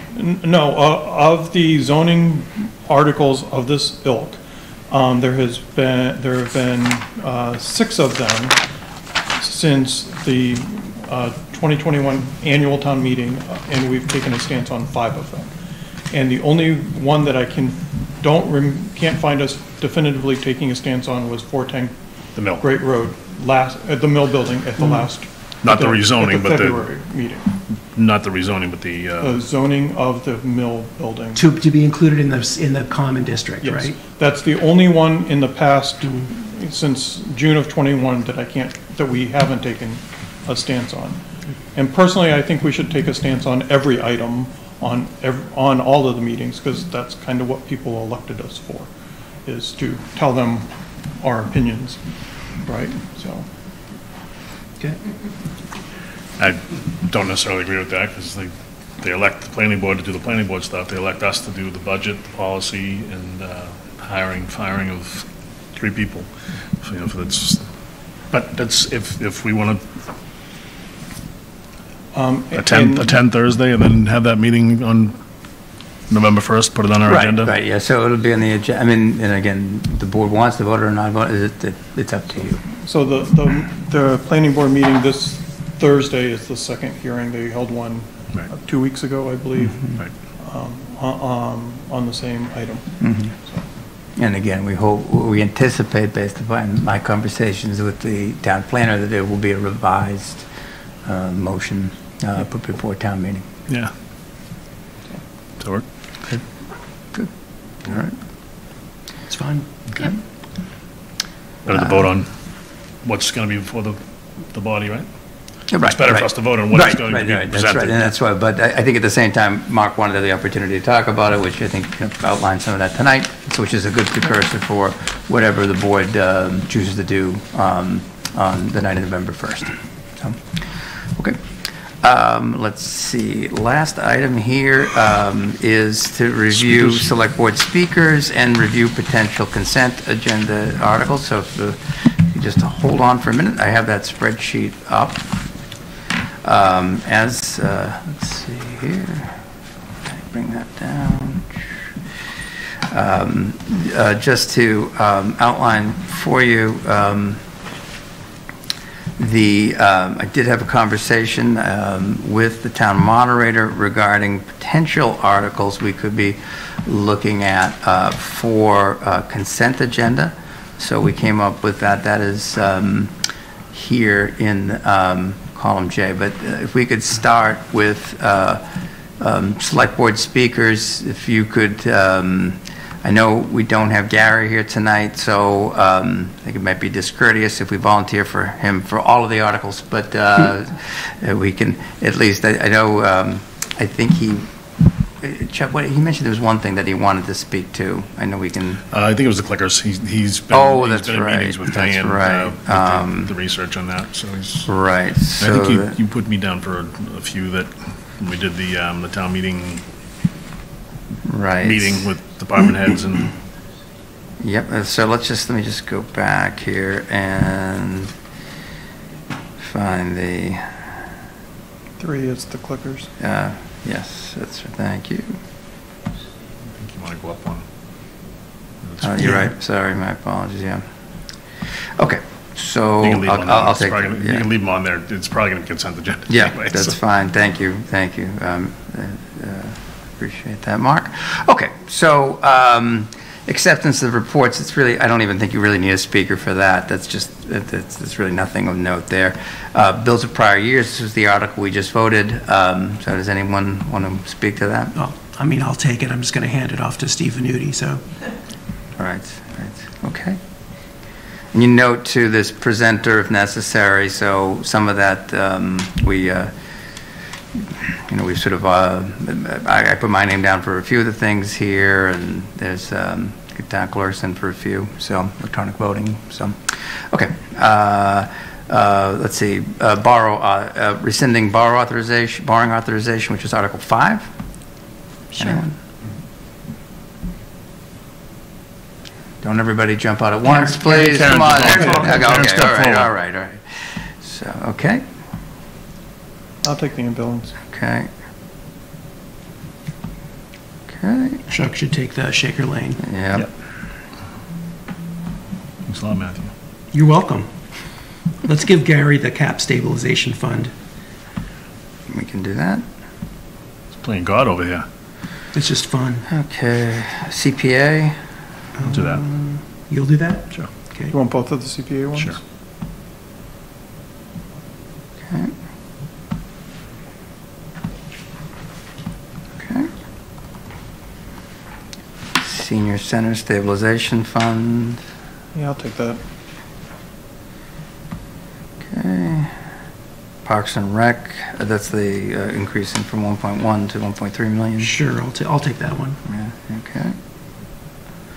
Put me down by 13. Okay, Sewer Enterprise. I'll take it. Okay. Sampson Fund. I feel like I better take it.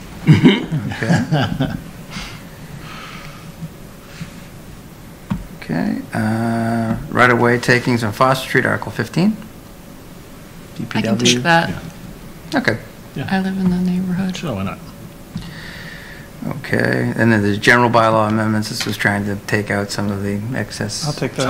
Housekeeping. Housekeeping one, right? Thank you, Mark. Okay. A little bit more of that. Mark, Sure. we'll keep you on that if you don't mind. Same theme. Next two are our zoning articles, 18 and 19. So, If you have to put a placeholder. I mean, yeah, I don't think we should yeah, speak to I that. think that's fair to say. And then the Webster property. I think it should. I'll take it. Yeah, I think it should be one of the three select board members that Okay. voted Yeah. Mark, Yeah. in favor of it. Okay. All right, good. All right.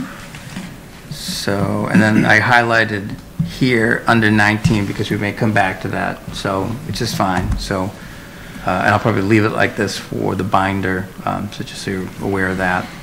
And then this evening, you graciously voted to recommend the Article 2, so we can take that off. But I will leave it highlighted for the Finance Committee because this is a change from what they voted prior. So, okay. So, thank you for that. And then the next piece is, I wanted to talk a little bit about the consent agenda.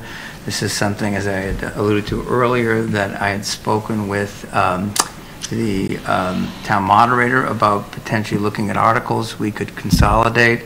And I don't know if you have any thoughts. You could take if we have the list, I have articles for this potential consent agenda items. And please correct me, Tim, if I'm wrong, but we're looking at Article 2, which is bills of prior years, rescinding borrowing authorization, the overlay transfer to CPA recreation, Parks and Rec community education revolving funds, increasing the cap, sewer enterprise fund, this is to fund our betterment, Sampson fund, right-of-way takings for Foster Street, rescind state statutes, which is again some of the administrative cleanup here, and I don't know, I can't remember 16. Did we say 16 too, or 16? I mean, it's 17. I think that was it. I think you got it correct. Okay, and that's it. So just to remind everybody what a consent agenda is that we put these forward as one motion. And Tim, I don't know if you want to speak to this, but we just determined that looking at, both Tim and I looking at what we think would be a reasonable consent agenda items, this is what we came up with for our list. Right. Normally we'd have a lot more consent agenda items at the annual. That's where you do most of your recurring routine business. Special town meeting, not so much. And we generally stay away from zoning articles, borrowings. In this case, large transfers of money that town meeting might want to speak to. So we try to, in this case, just the things that people have seen before, prior year bills and rescinding debt. There's really probably nobody that's going to be opposed to rescinding debt. So it'll be a limited consent agenda then. I would say. I just would point out, bills of prior years at a special town meeting, it requires a 9/10 majority. And normally a consent agenda vote is passed unanimously, and I hope that that's the case. Since it's a 9/10 majority, I can only declare that to be a successful vote if it's a unanimous vote. The whole consent goes to whatever the highest test goes is. to the highest bar. Right. So if we don't get a unanimous vote, the whole thing goes down. You can't declare it. Only 20 articles, we start from the beginning and go to the end, but, But I mean, could we then remove Article 2 and take the rest as a consent agenda and go to 2/3? I think you could take another shot at it, sure, Yeah. if people wanted to. Is there a reason you didn't put acceptance of reports in? Oh, that's the master plan, and that's a report. Okay, I see, never mind. Sorry.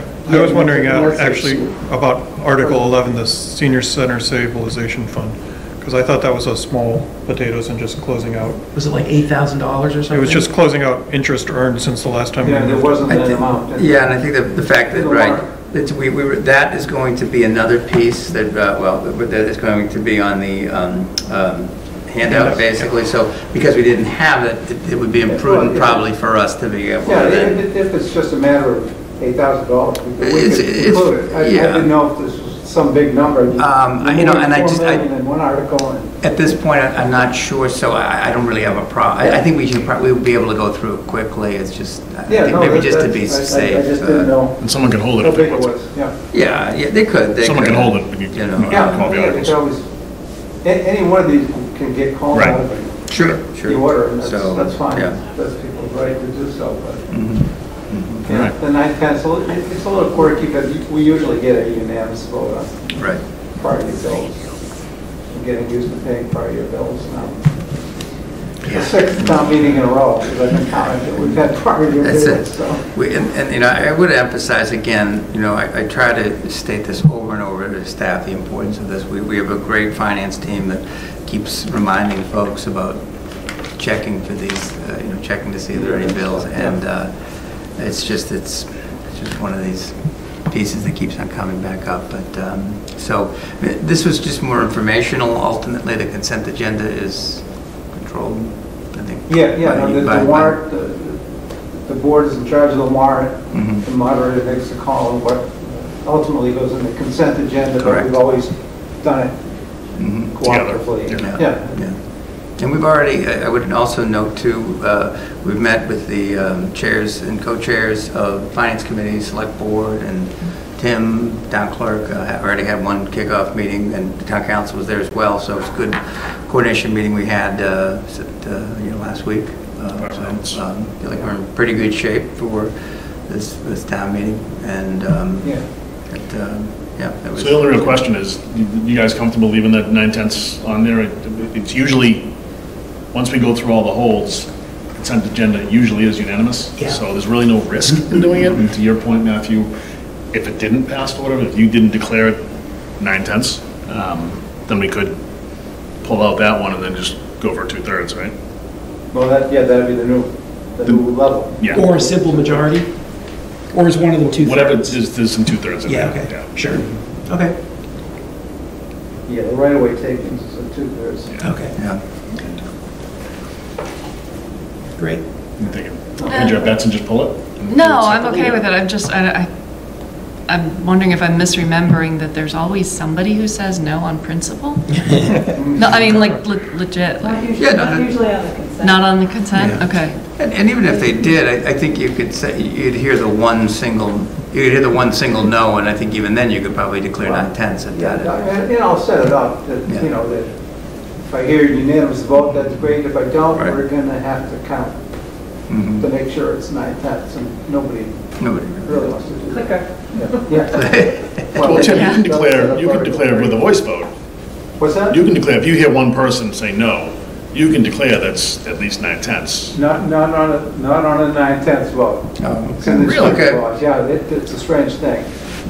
So then we Something that, really would want to I pull can it. declare 2/3, but not. Rather than go to a- Interesting. Okay, that's good to know. That's good to know. Carries me to the point that we would want to pull it and resubmit it so that we don't have to do a hand count. And if you don't pass it, you're gonna see it again at the next town meeting, because the bills will remain bills don't go unpaid away. until Well, town we meeting. just wouldn't have it as part of the consent. We'll pull it out of the consent, just do it as regular, you know, yeah. and re-vote that without 2 in there. So as long as we can get a 2/3, we're good. Because you can declare that. Mr. Sanders? George Sanders, 672 Great Road. Why would we put bills in there when we're talking about money? Why wouldn't we just have it separate where that is voted and the people know right off the bat instead of consolidating it in there, and hopefully, you know, we'll get that. Because if you separate and vote on it, I think that it would be better as a voter. You're being transparent and telling me we got bills here that we have to pay, and it takes this number of votes to pay it. Well, we're still being transparent. I mean, it's in the warrant. We've got bills we've got to pay. This is the amount we have to pay, and it's because we didn't submit it in time for last year, you know? Well, I get that. I'm just talking about when we're at the town meeting for voting it, instead of putting in the consent. That's my concern. Appreciate it. And do we want to add Article 11? Is that? Yeah, someone can call it out. What is the amount of money we're talking about? Offhand, I can't give you that figure, Tim, but, No, it's in the thousands. It's interest. Yeah. It's interest, it's. Okay, it's not material, yeah, okay, that's So fine. yeah, we should have 11. You can shoot me whatever the motion is on that. okay, yeah. And we'll be waiting, the way that it works is that we'll be finding what that interest will be. The report comes out at the end of the month, so we'll basically be getting that on Halloween and then updating the number the morning of.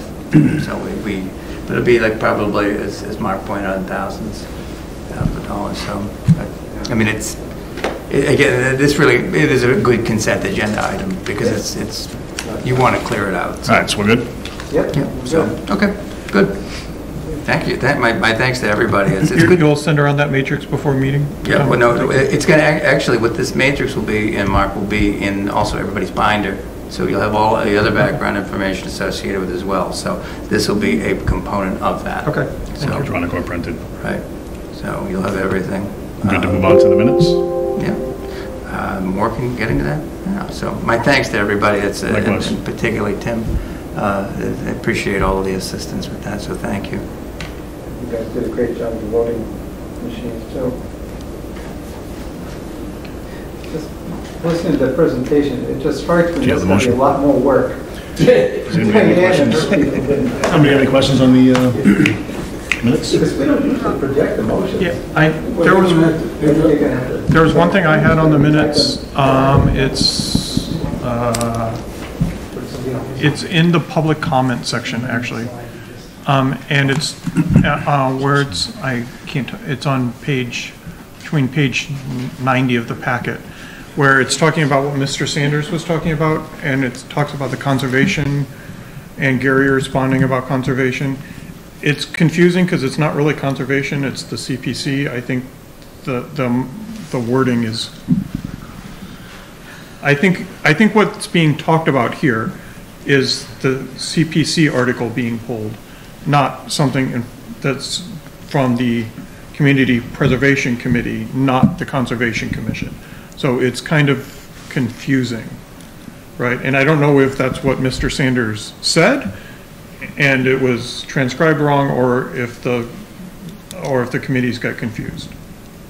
Does that make sense? You're talking the bottom of 89 up to 90? Yeah.